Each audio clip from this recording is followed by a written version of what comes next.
Қайырлы күн баршаңызға. Достар, бүгін мен сіздерге балмұздақ жасаудың тәсілімен бөліскім келіп отыр. Бір кездегі балмұздақтың дәмі аузымыздан кетпейді, тура сондай дәм болып шығады. Ол үшін бізге көп зат қажет емес, 2-ақ түрлі зат қажет тамақтардан. Ол үшін бізге керегі сливки, майлылығы жоғары 30%, соны аламыз да бір пачкасын құйып, менікі 500 грамдық сливки болды. Соны түгелдей құйдым. Жарты қасық, шай қасық ванилин салып, миксермен жақсылап араластырамыз. Өте қатты араластырмаймыз, жай баяу түрде араластырамыз. Біраз болғаннан соң сгущенканы қосамыз. Жарты банкіден сәл көбіректе сгущенка қостым. Дәмі өте керемет болып шығады, балаларға таптырмас, тәтті. Миксердің әрине аздап үлкейтеміз. Жылдамдығын аздап үлкейтіп, жақсылап араластырып аламыз.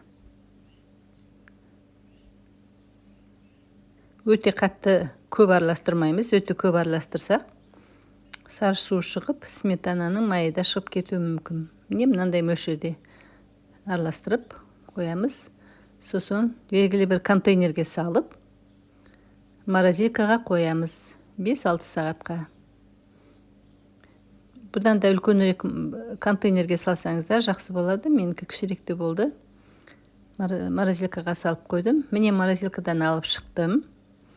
Енді мынандай бір кездегі жейтін мороженныйымыздың ыдысына салып, әдемілеп, әсемдеп ұсынамыз.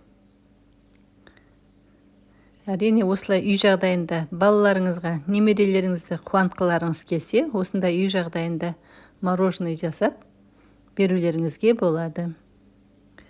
Менің каналыма тіркеліп, осы мороженныйдың дәмін көрсеңіздер, керемет болып шығады.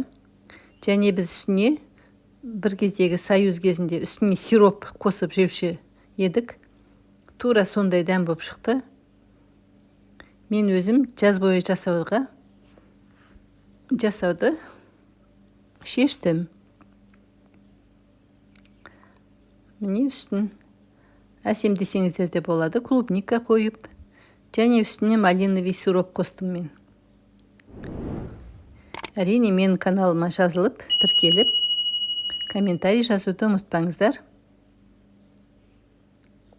Осы рецептпен жасауды сіздерге кеңес беремін.